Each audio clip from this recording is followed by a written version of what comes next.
Welcome to the ICAM Candidates Forum. I'm your host, John Muldoon. Today we will be talking with the Select Board and the School Committee candidates. The way this is going to work is that each of the candidates will get a 2-minute introduction. They'll be asked 2 questions each, given 2 minutes to respond. And finally, they will close out with 2 minutes of closing remarks. Would you like to introduce yourselves? Absolutely, thank you. First, I'd just like to say thank you to everyone who's responsible, especially ICAM, for putting this forum together. I think it's very important that the public has the opportunity to be exposed to candidates, and it also gives the candidates an opportunity to be exposed to the people that we're running with and against and what have you, so thank you. My name is Michael Daugherty. For those of you that don't know, I'm born and raised in Ipswich, Mass. I have my bachelor's degree in finance from Suffolk University. For the past 3 years, I have been a local official on the Ipswich Finance Committee. And while on the Finance Committee, I've been on the Finance Committee rep on the water wastewater subcommittees. And it's been quite the eye-opening experience being on those 2 subcommittees, as you can imagine. And the home life, my wife and I live in Ipswich. We purchased our home in 2015, and we have 2 wonderful children, our daughter, who is 2.5, and our son, who is about 11 months in a couple of weeks. Career-wise, for the past 4 years or so, I've been working on Beacon Hill in the State House for State Senator Bruce Tarr, who is Ipswich's state senator. Being exposed to the state legislative process, the state budget cycles, and what have you has been a very rewarding experience. And I have decided to put my hat in the ring for one of the 2 open seats for Select Board this May. Very good. Carrie? Thank you very much for organizing this forum. My name is Carrie Mackin.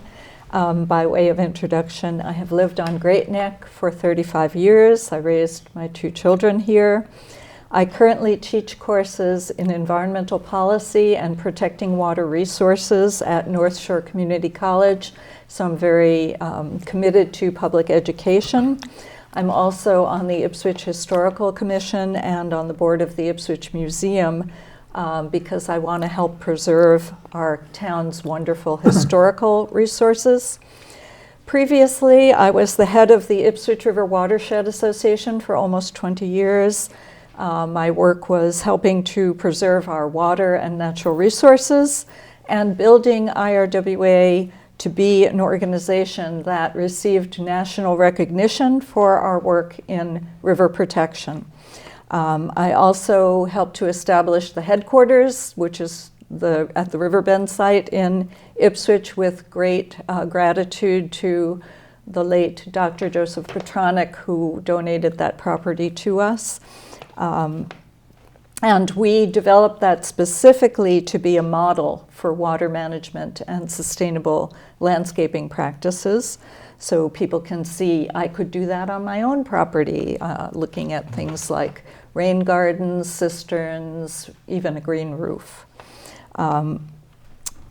Prior to working at IRWA, so people know my background better, I worked for the Topsfield Conservation Commission for 6 years. I managed a small business in Boston for 8 years, and I was a course assistant at Harvard Business School. Also taught photo workshops for the Appalachian Mountain Club, and I worked on a project on affordable housing for an organization called the Institute for Community Economics. So I have pretty broad range of experience that relates to the work, the purview of the Select Board. Okay. Thank you. Great. Thank you. David? Yes, I'm David Wallace, and like Michael, I was born and raised in Ipswich. Got through Ipswich schools, education-wise. Have an associate's degree in business management from LaSalle University.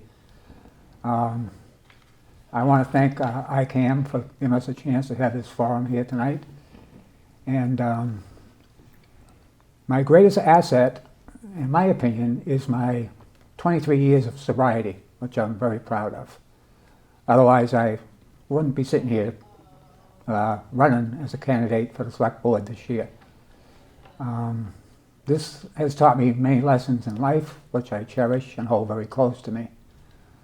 I have a grown son. He's 50 years old, and My daughter lives down in Bourne, Massachusetts. She just turned 50 also. I have 7 grandchildren. My greatest love is this town, and it always will be. I hold it very special to my heart. We have a great, great many treasures here, and among those treasures are the people of Ipswich themselves, who constantly amaze me when they rally to help their brethren who are in trouble every single time. A perfect example of that would be the Talia Duff Fund. But I have seen it also happen many times with fires and things like that. And so that's a treasure that we have in this town that not too many people look at, but I certainly do. And I think that's about all I want to say for now. Okay, well, thank you. Great. I didn't have to make any rude comments to shut people up. So Kerry, we'll start with you. There are a number of expensive capital projects facing the town: schools, water, police, fire, you name it. How would you approach those needs in terms of priority and funding? Well, first I'll say that I have a lot of experience having to function and live within tight budgets. However, I also recognize that austerity budgets can be harmful to a community by deferring action on critical issues or cutting essential services. So I think we have to find the balance there. We don't want to put the community in a negative position, and we need to meet our community needs, seeking cost-effective options to do so. So to go forward from where we are today, I think that we need to look at the results of this municipal building needs survey that's occurring right now, and that will be ready for the town to review by the end of June, apparently. So that will give us some hard data to look at to base our decisions on up-to-date information on the condition of our public buildings and measures needed to upgrade them. So I think that's the basis. We also need to consider the range of viewpoints and seek common ground alternatives rather than ones where people perceive that there are winners and losers, as we've had some experience with that. Weighing the costs, and also looking for other funding opportunities where we can get assistance with funding.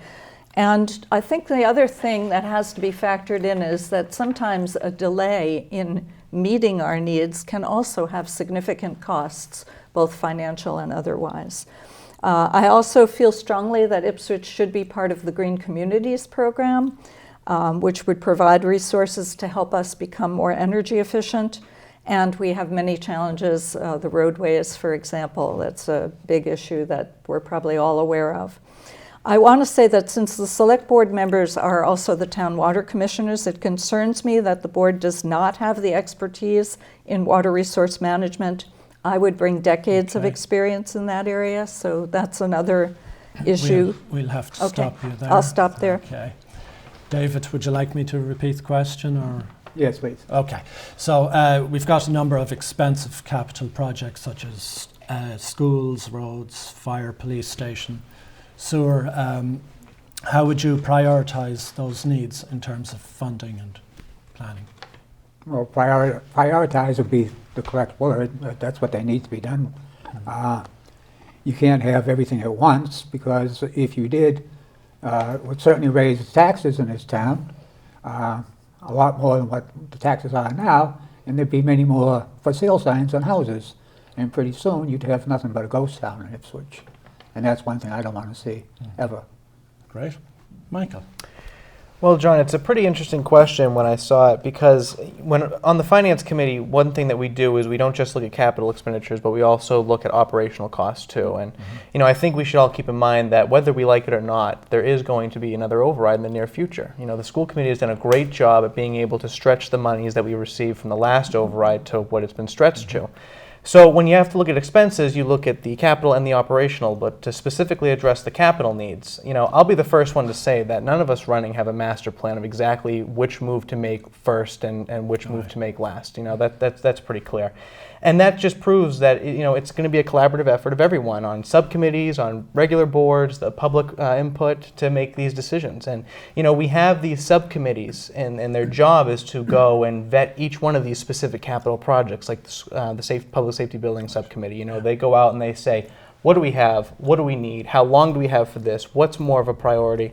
And then they come to us, and then we as selectmen, we go out and we say, what can we use to defray the cost of it? Can we use a state program? Can we use a federal program? Do we have a matching grant? Do we have a standalone grant, et cetera? And this, lightens the burden, because ultimately, as selectmen, we're responsible for the community as a whole. And we have to take into consideration our seniors. We have to take into consideration our low income. We have to take into consideration our young families. And collectively, from the public, from the subcommittees, and the members as a whole, we come together and we decide which projects to move forward with, and at what measures. Because ultimately, we don't want to tax people out of the community, as David hinted to. But at the same time, we do have a lot of important needs. And I believe that what I have under my belt when it comes to being exposed to two infrastructure subcommittees, the Water and the Wastewater Subcommittee, along with my time on the Finance Committee, those assets I bring to the table, hopefully I'd be able to beneficially serve the board in the proper manner and represent everyone. Thank you. David, we'll start with you on this one. Being a coastal community, what do we need to do about climate change?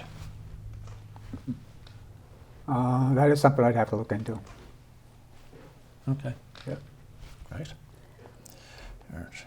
Keeping them short and sweet. Being honest. Yeah. Michael. Yes. Same question. Same question. Yeah. Well, I think the environment is a very important subject, and whether people agree with it or not, it is changing. And as a coastal community, I would feel that we have a higher level of responsibility when it comes to addressing the changes in the environment, because we are the barrier for the rest of the Commonwealth. We are on the ocean, and especially when it comes to things like sea level rise, we're the first to see those impacts.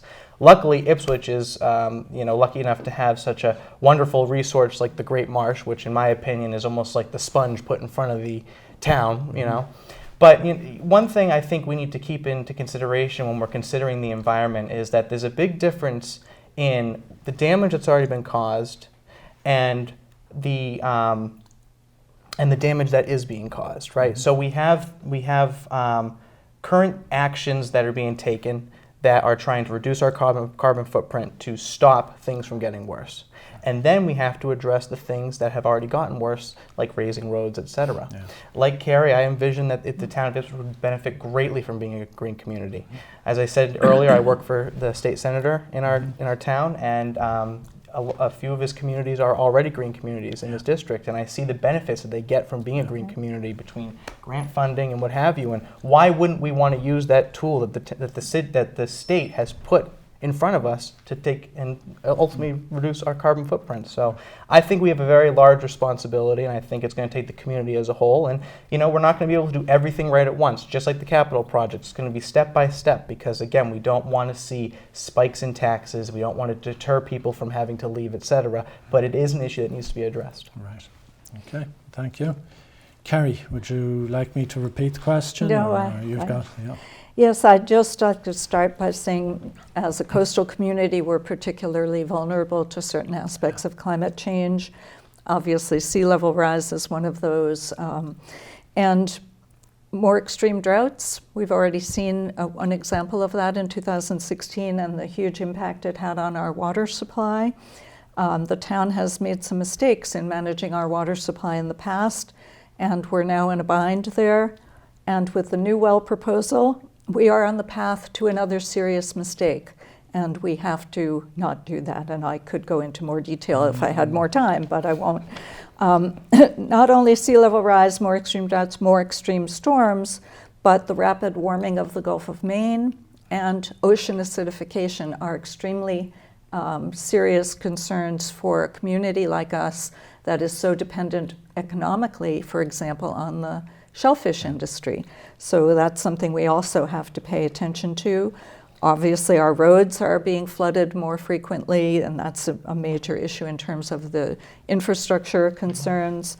I was part of the 2 recent municipal vulnerability preparedness workshops that took place at Town Hall, specifically to identify our vulnerabilities and to look at what we need to do about them.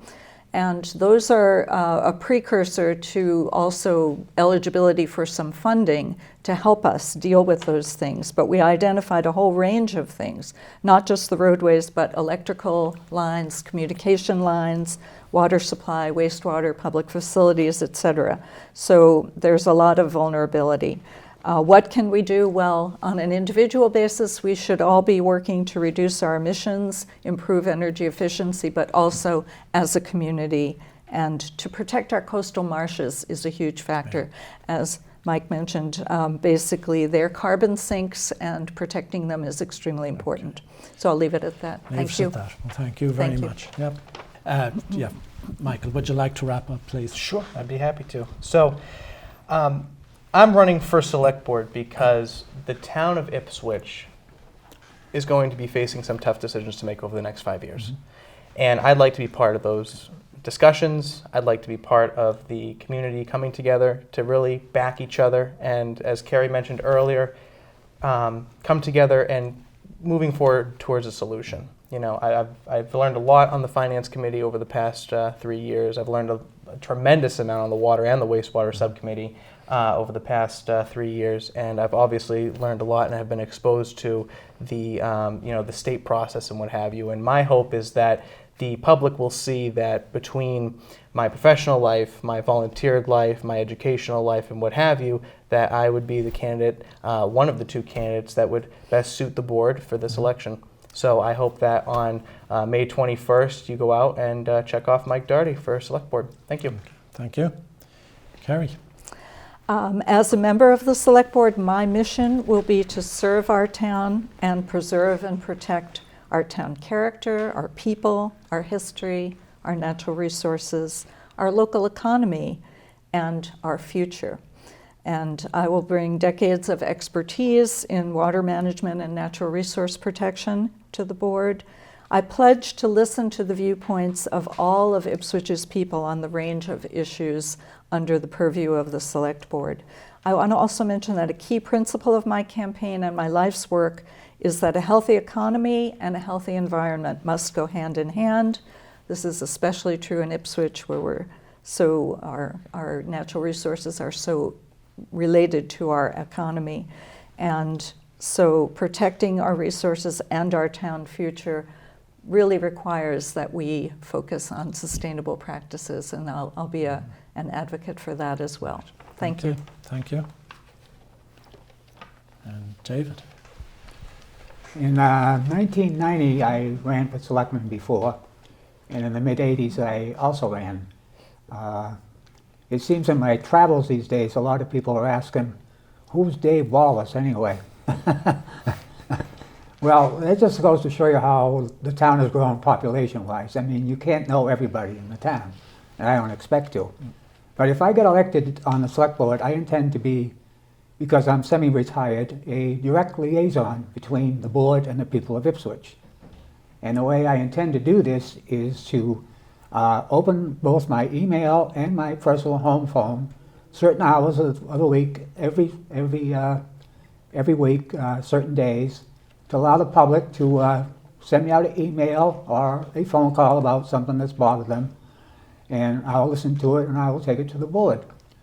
Another idea I would like to see incorporated in citizen inquiries is to have, because everybody can't go to those, and I think they're very important because they give the board and the public a communication level, is to let somebody submit a inquiry that cannot go directly to the meeting, and have the selectmen maybe consider reading it and discussing it. That's about it, I guess. Please vote for me, David Wallace, on May the 21st. Thank you. Okay, well, thank you very much.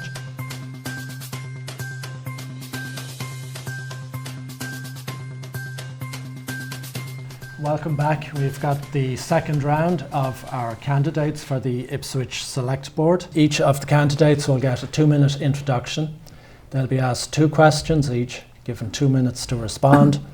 And finally, they will close out with 2 minutes of closing remarks. What we'll do is we'll open with a 2-minute statement from each of you. So we'll start with Tammy. Good evening. Hi, my name is Tammy Jones, and I'm running for Select Board. I moved to Ipswich 25 years ago because Ipswich embodied all what I felt was important: a good downtown, great places to walk, and amazing people, and terrific schools. My 2 daughters, Phoebe and Charlotte Howe, graduated from Ipswich High School and were accepted to their first choice of college. I have a degree in biochemistry and a PhD in clinical and forensic psychology. This training and experience has given me the ability to work with people with diverse backgrounds and to help them come together to move forward just the same way as Ipswich needs to move forward. Over the past 20 years, I have served on the town boards that have included Finance Committee, the Public Safety Facilities Committee, the Ipswich Housing Partnership, and the Town Hall Reuse Committee. I have learned that we have much more in common than not. I share with you the conviction that short-term fixes are not long-term solutions. I share with you the commitment to protect access to the Neck and to our beaches. And I share with you the desire to keep our downtown vibrant, which is why I want to work with residents and businesses to create Market Street happenings that bring people downtown, that take advantage of our expanded river walk, and bring the tastes of Ipswich and showcase the best of Ipswich and find ways for our artists and musicians to bring audiences downtown to our restaurants and shops. We can continue to improve Ipswich, to pave our roadways, our walkways, make it bike friendly, find a way to make this as a home for not only our young families, but our retirees. We can plan and we can invest and we can create, and we can be smart, savvy, and prudent. As a member of the Select Board, I work every day to help you and to help all of us make sure that Ipswich remains and embodies all that brought me here 25 years ago. The good schools, a true downtown, amazing places to walk, and great people. Thank you. Helen. Hello. Hi, I'm Helen Weatherall, and I'm running for Select Board. Many of you will remember that I ran last year. I ran last year on the request of people in the community who identified me as someone who had leadership qualities. And I was flattered, and I chose to rise to the occasion. So I was really grateful for running last year. I had 2 weeks. I ran fast and furiously, thinking, if I'm going to run, I'm going to run, even if it's a very steep hill battle as a write-in candidate. I am very grateful for the fact that I learned a lot last year. And one of the things I learned was I really enjoyed running. And when I say that I enjoy running, and I do this year too, it means I enjoy meeting the people. I enjoy the actual work and the actual point of why I'm running, which is Ipswich. The more I get involved, the more excited I am. And I think that is one of the greatest things I bring to this, is that I have great enthusiasm, great energy, and great enthusiasm for my ideas for Ipswich, for my hope for Ipswich, and for my great respect for my fellow citizens. So my background, I have a degree in fine art from Parsons School of Design. I'm married to a musician who many of you know. He plays with Labor in Vain. You see a lot of it at Zoomies and also at the brewery. I also have a degree from Tufts University in Urban Environmental Policy and Planning. Ipswich has enjoyed a lot of interns from the same program that worked in the planning office. John Witten, actually, I've seen, he was a professor of mine, and I've seen him at zoning board meetings here in Ipswich, which is heartening to me. I see the time coming. More about myself. Let's see. I think that should wrap it up. I'm running because I have ideas for Ipswich. I grew up in Ipswich. I returned to Ipswich because I love it. Okay, thank you. And Charlie. Well, thank you, John, for moderating tonight and also for moderating tomorrow. You're a dedicated public servant in some ways yourself with all the news updates you give us. And to ICAM here for hosting this great candidate forum. And it's really an honor to be with such a great selection of select board candidates. I think Ipswich is blessed to have a big field of 6 very qualified individuals, any one of which the 2 will do a great job for this town. A little bit about myself. I'm 36 years old. I'm a resident of Linden Street, member of the Episcopal Church at Ascension, and I'm the proud father of a 1-year-old named Teddy who's just learned to walk, and it's a whole different world I'm in right now. I'm running for select board here in Ipswich because I really feel that there's some really big problems we need to address. And over the last 5-10 years, there's been sort of a level of inaction on some really big stuff, whether it's our infrastructure investments. They're pegged recently at around $100 million in things we need to do over the long term. The school committee project, which I know a lot of great people put a lot of time and effort. The town spent over $1 million on that process, and we're kind of back to square one on that. Our public safety buildings, at least talking to Chief Nykus, have gone through 4 different planning stages since his time as chief. Who knows how many more between them? And I look back to the Ipswich I knew as a boy, and there's some things that are timeless: our beaches, our great green space, but our roads and our schools and our infrastructure are not timeless, and they really need some plans put together on not just how to fix them, but also how to build kind of public support to fix them. So, I was appointed by Governor Baker 2 years ago to the Executive Office of Labor and Workforce Development. In that capacity, I've really learned and had the fortunate opportunity to work with some really dedicated public servants about how to create strategic plans, how to make government more responsive and effective for the people, but also how to do so in a fiscally responsible way. So, really excited to run for select board, and this is great. Okay, well, thank you. We'll ask the same questions as we did to the last 3 candidates. So I'll start with Helen. There are a number of expensive capital projects facing the town: school, water, fire, roads, police, you name it. How would you approach those projects in terms of prioritising and funding them? I'm going to dovetail right back into to what you were saying. Doing the work in the campaigning, I've covered a lot of territory around town, and I don't think there's any road that doesn't. Honestly, it sounds like an exaggeration, but I think it's pretty true. I think every road out there could eat your car. So that is a priority. I also believe the school issue is a priority.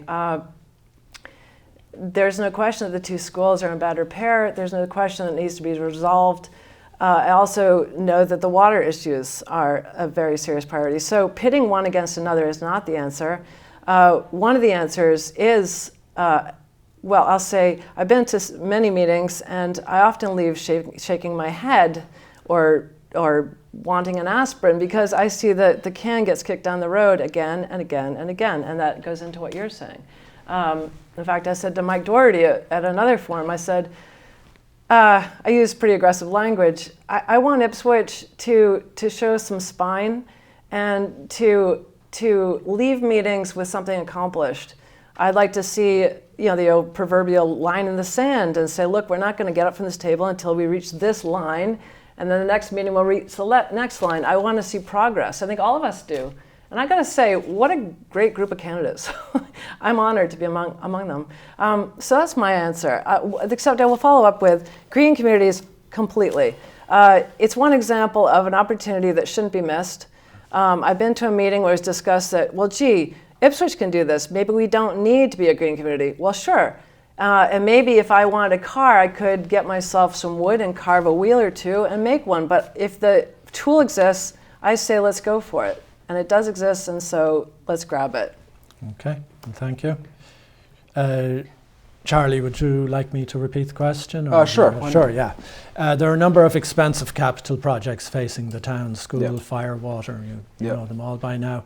How would you approach those in terms of priorities and funding? Yeah, well, it has to be part of a strategic planning process, because we can't. It seems like right now, especially with town meeting and the warrant and then the election, it's kind of coming as a one-off, right? Whether it's a water main issue that we have to address. And I've talked to select boards about this and kind of what the planning process is. Where is your action item list of your top priorities in the first 5 years, and the next, this year, 5 years, 10 years? And I know there's an article in the warrant that's going to kind of address the strategic planning kind of aspect to sort of, break down silos and build people together and create a plan that we can have some consistency on where we need to invest. So I think that's really important. The other part about it is, once we get our kind of priority action items in order, because we can't do this, everything in a vacuum, we also need to be really mindful of oversight once we've committed to a project. You look at Linebrook Road, and I'm still trying to figure out like why the sidewalk didn't make it all the way to Marini's and what the original plan was. They had a bike lane, no bike lane, and then they painted a random green line down the road that looks like a child was given access to public works equipment. We need to do a lot more oversight to make sure that when the town does move forward and commit substantial capital dollars to these projects, they're done well and we get what we've paid for. Right. Okay. Thank you. Tammy, would you like to hear the question again, or? No, I think I'm okay. Okay. Thanks. No, I mean, we look at the issue of priorities. Everything's important. You can't. I don't think we can or we should pit one thing against another. But it is important to figure out how we're going to spend our money, because we want to make sure that we plan. And as the other candidates have said, the smart planning will make sure that our money's not wasted. We have a habit, whether it's the term kicking the can down the road or using sort of the Band-Aid approach of doing these short-term fixes, but they're not long-term solutions. I believe in being data-driven. We have a lot of data coming into us. The town retained a company called Dude Solutions that's going to come back to us with information about what is the status of our buildings, what is the status of our belongings as a town of Ipswich. Using that for information, also with the fact that we have a really terrific town manager and finance director, we can start to not just pit one against the other, but to figure out how we're going to pay for everything that needs to be done in a way that is not a waste of money up front and then much more expenses later on. We have by not doing projects, often it costs us more money in the end. So I think we need to be smarter. I think we need to use our tools to make good decisions, not only for today and tomorrow, but for 20 years. And because often if we can look at this information, and we have the facility, we have the capacity now to find out what happens to money that we invest now. Does it make a difference? And how can we make a difference in the end? And how can we spend less money in the long term by planning in the present? Right. Okay. Thank you. So, Charles, I guess it's your turn. Sure. Being a coastal community, what do we need to do about climate change? Well, this is kind of one of, if not the issue of our time, right? We know, and I hate to say it, but we know that there's going to be global rises in sea levels, and we're a coastal community, and some of the assets that make this town so unique, like Cranes Beach, are going to be really affected by that. Fortunate that the Puritans who came here decided to move 5 miles inland from the ocean, so we're a little bit luckier on that respect. But it boils down to two things, and the first is resiliency, right? We need to build resiliency into the system to plan for this climate change. So I know let's talk about the roads that are going out to Cranes, housing developments, water usage. And this isn't just a moral responsibility, it's a financial one. Bond rating agencies are actually looking at different towns and states and how they're planning for climate change, because they've done the math, and the towns that plan are going to be better investments than the towns that don't. And the other piece is, again, is the oversight, right? We have a big windmill in town. You just wrote a piece about it, John, that had a fire. It's no longer operable. It was promised to give us lower rates. It gave us much higher rates. And then it wasn't bonded. Or it seems like it wasn't bonded, and the company that owns it might go bankrupt, so the town's gonna be on the hook for more money. So I'm all for things like windmills, and I'm really more on a micro level as well, on community rain barrel programs. Saves you money, builds capacity in the town. Hamilton, Newburyport, other communities have done that. Something I know Carrie Mackin has done that program through the Ipswich River Water Association. Is really successful, but I think we need a holistic town approach, and not just to have it do it and then kind of forget about it, but keep track of it, keep the metrics. How many people are engaging? How do we get more people engaging? And then Mass Save, if you haven't done it yet, it's a state program. It doesn't cost Ipswich any money. It's funded by the state, and it's saving me a ton of money on my water and heating bills. And every Ipswich resident should do it so that the town can save money and save the environment. Okay, thank you. Tammy, would you like me to repeat the question? No, I think I'm okay. No, Thank okay. you. Okay. I think I'm going to echo what many of my,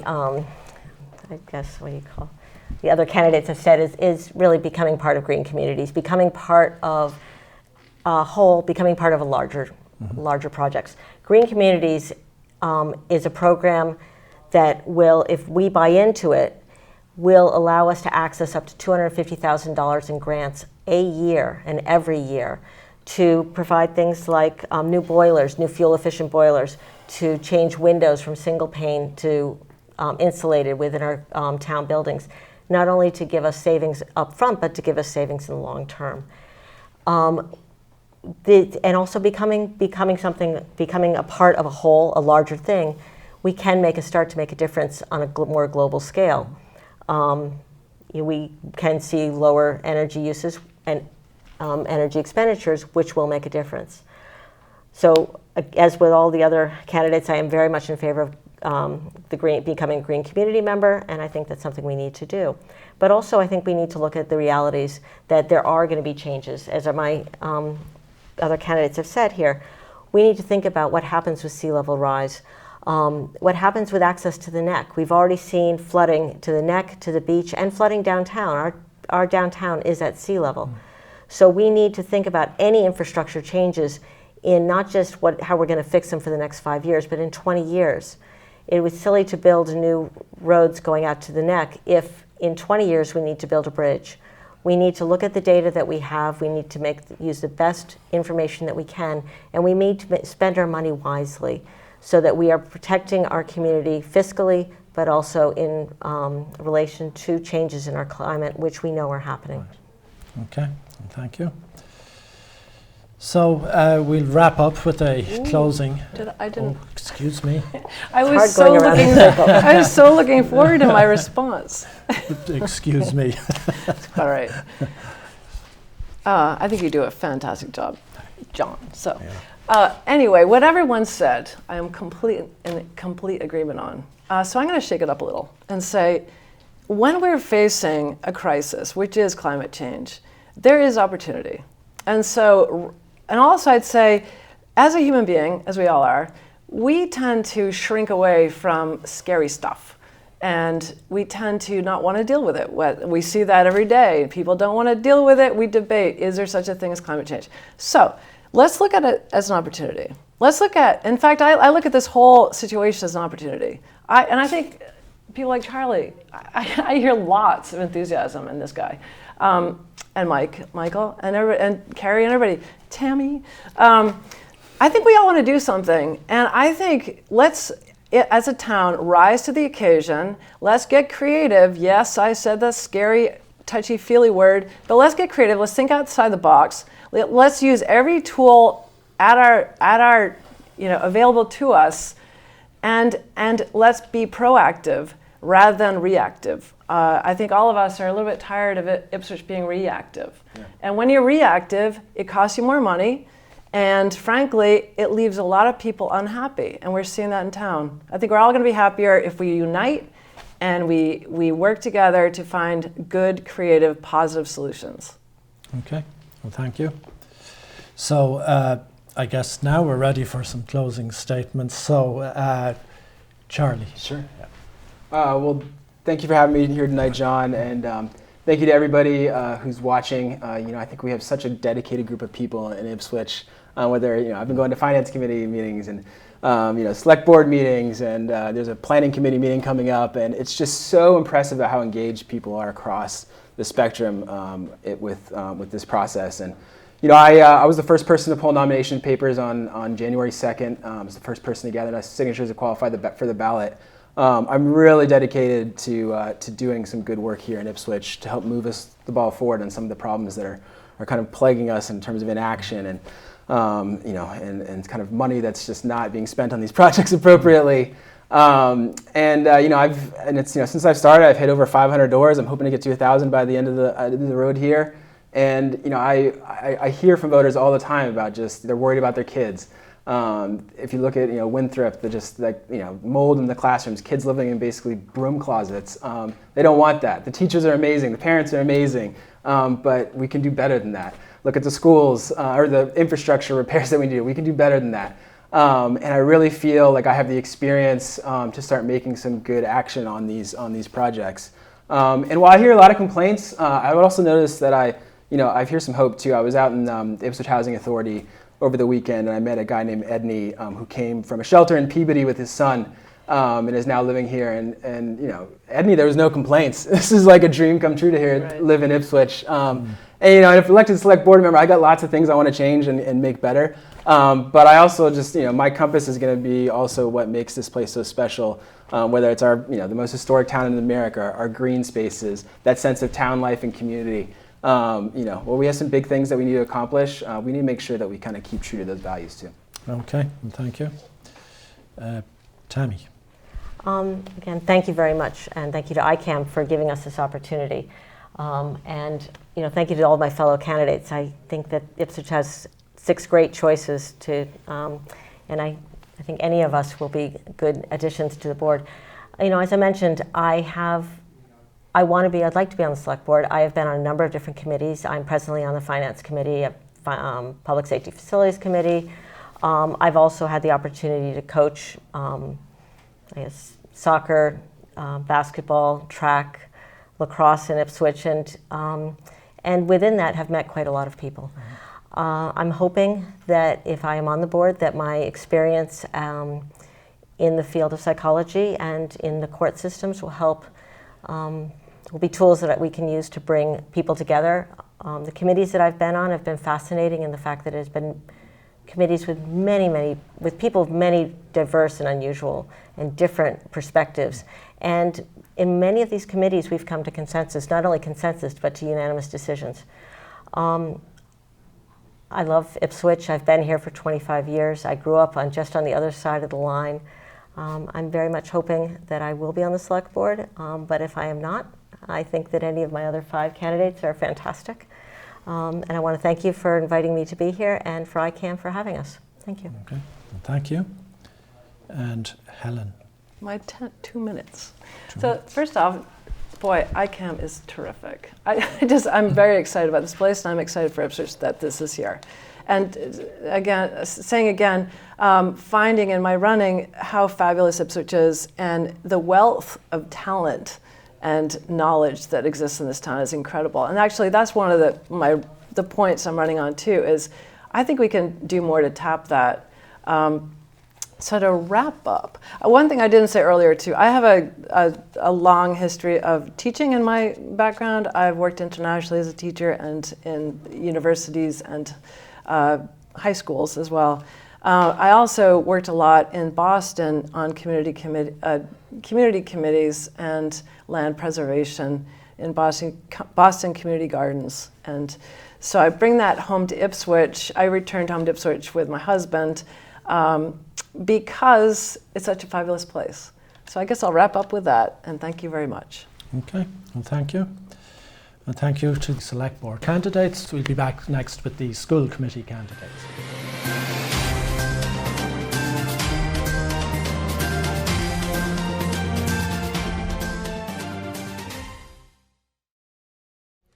Welcome back to the ICAM Candidates Forum. I'm your host, John Muldoon. At this point, we're going to speak with the 2 school committee candidates, and it will work the same way as it did before. They'll each make a 2-minute opening statement. They'll get asked a couple of questions and be given 2 minutes each, and then make a 2-minute closing statement.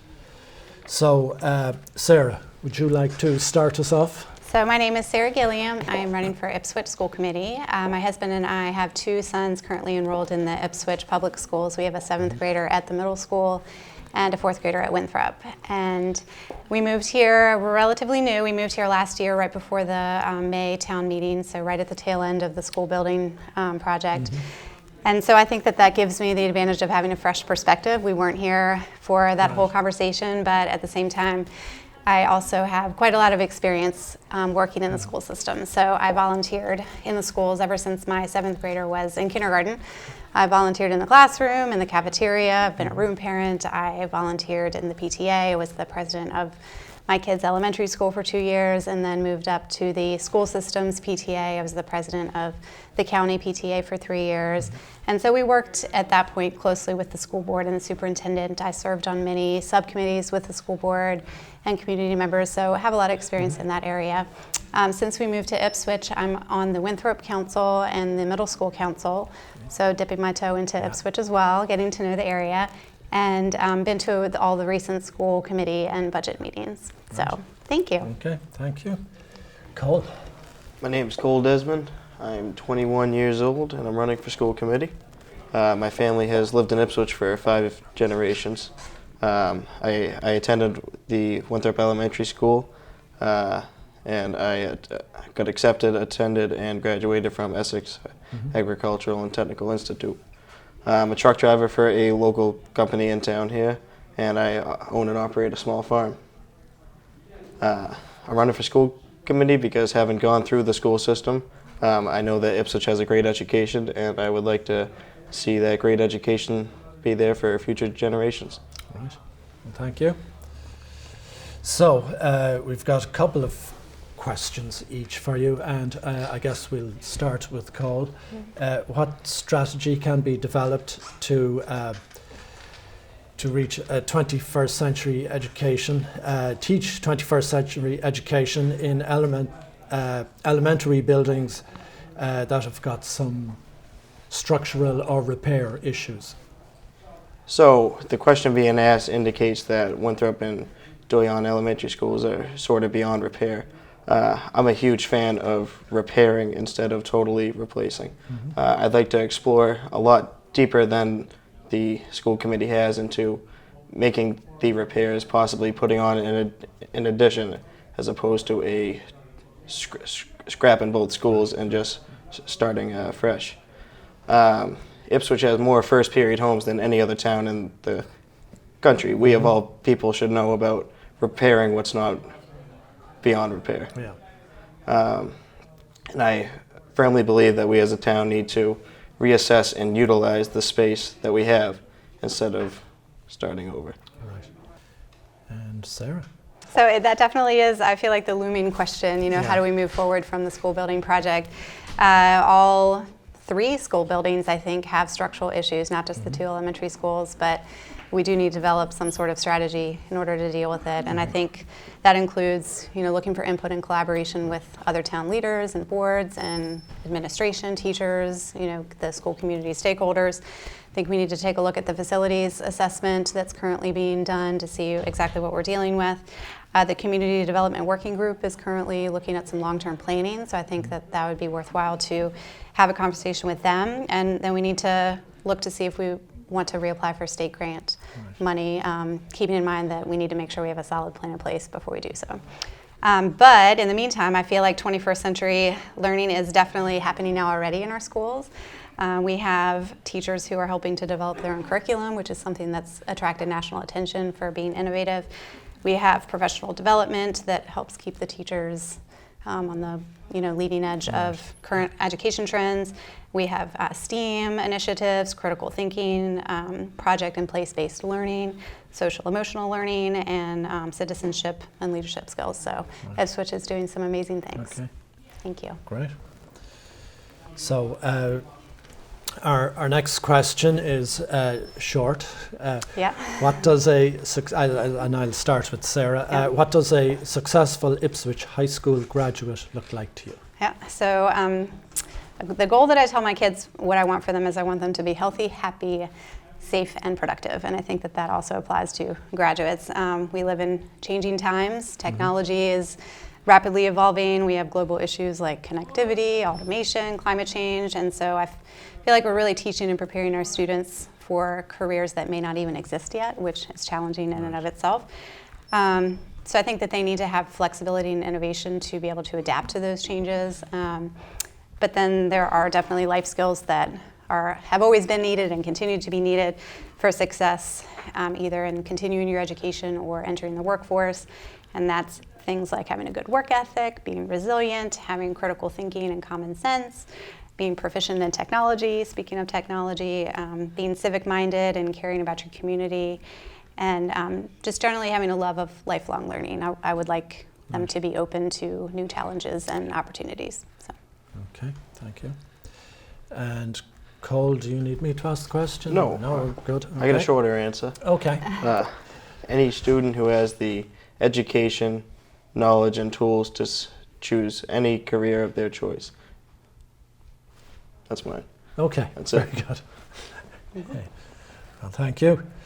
So at this point, we'll just ask you to do your closing remarks. So I think we'll go with Cole this time. Sure.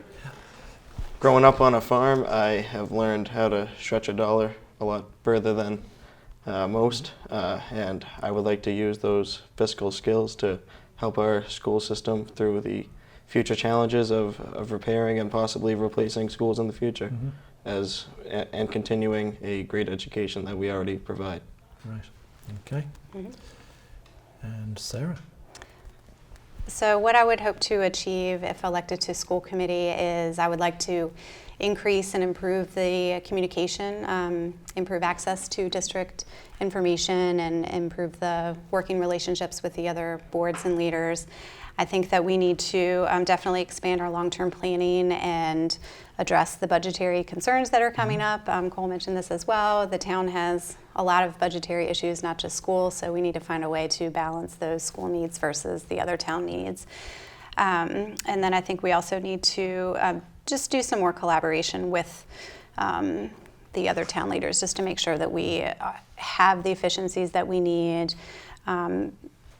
We're being good stewards of the taxpayer funds, and that we're doing all that we can to make sure that we are continuing to have academic excellence and innovation in our schools, but also paying attention to the money. So, thank you. We'll be back with our next school candidate, Charles Chubb Whitten. Chubb, would you like to introduce yourself and tell us why you're running? Yes, I would. Thank you very much for having me here this evening, John. This is my 4th year on the school committee, and I come with 7 prior years of educational board experience as a board member at the Montserrat College of Art. I'm also a member of the Economic Development Authority in the town of Peterborough, New Hampshire, where I work, as well as a member of the Regional Advisory Council for Career and Technical Education at the Convale Regional High School in Peterborough, New Hampshire. I feel that one of the most important roles as a school committee member is as a fiduciary, which makes sure that the district is running smoothly and frankly makes sure that the superintendent and the administrators are doing the jobs that they were set out to do. I take that job very seriously.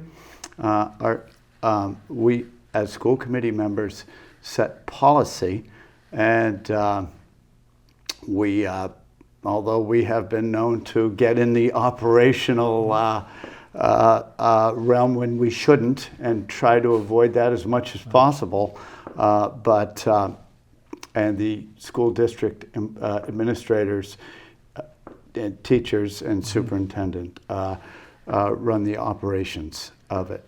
If you think that I've represented the school committee fairly, and I would humbly request that you re-elect me with your vote. Thank you very much. Okay, well, thank you. So let's just ask, what strategy can be developed to teach a 21st century education to elementary kids in buildings that were built in the last century and have some issues? Sure, and that's a particularly good question in light of the failed school vote that frankly has led to quite a bit of divisiveness in our district. And I think the next few years will be a good time for healing and to develop the strategy going forward for new construction. But what I really want to stress is I think some of our teachers have said it best, that it's our people, and administrators have said it best, it's our people that make this district important, and our employees. I'm very proud of our administrators and our teachers and our staff, support staff that make the district run smoothly every day. They make up 80% of our budget, and as one of our teachers has said that we could teach in a barn. We already employ 21st century tactics. I think the STEAM programs that we have in the school are a great example of that, and I would prefer to have a new facility for our students to learn in, and especially for we're particularly deficient in special needs areas, and we with the physical plant, and I look forward to having that be solved. And I think the path towards solving that, to create that 21st century physical plant, is to, one, align our two elementary schools.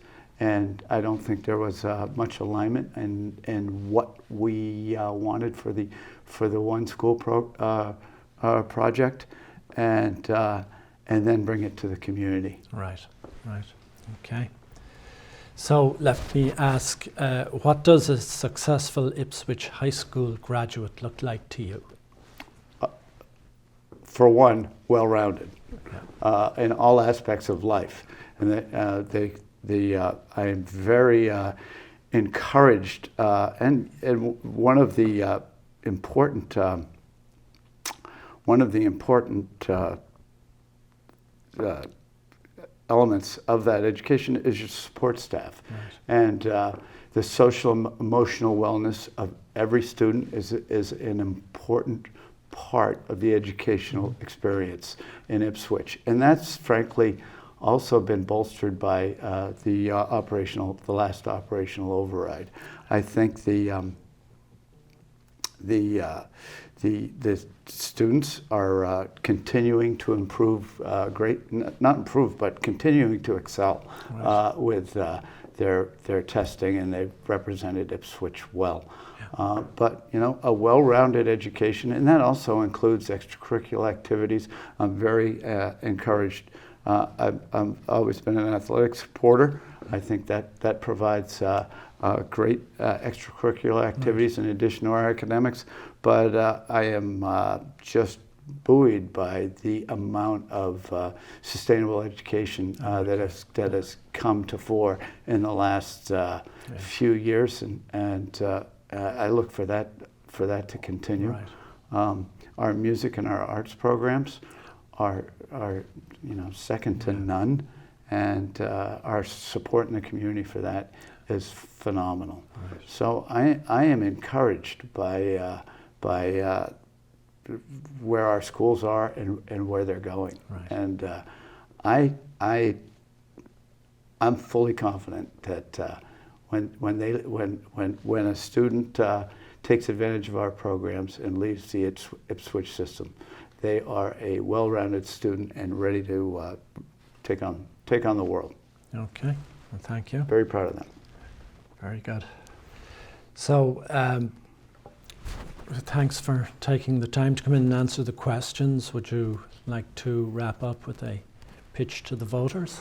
I think I said it in my opening.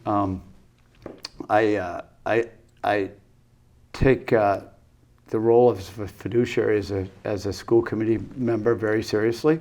I think it's important to have a separation to make sure that the district is running smoothly with different management groups.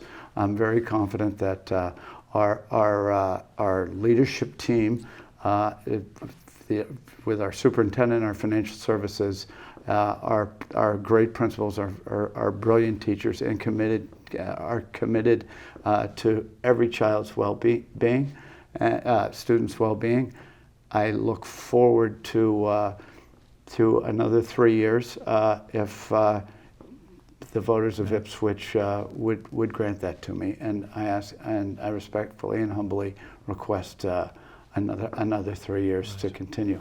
One last thing.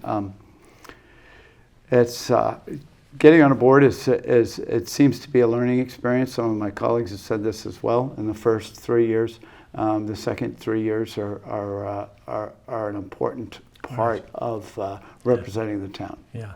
So thank you, and thank you for this evening. Yes.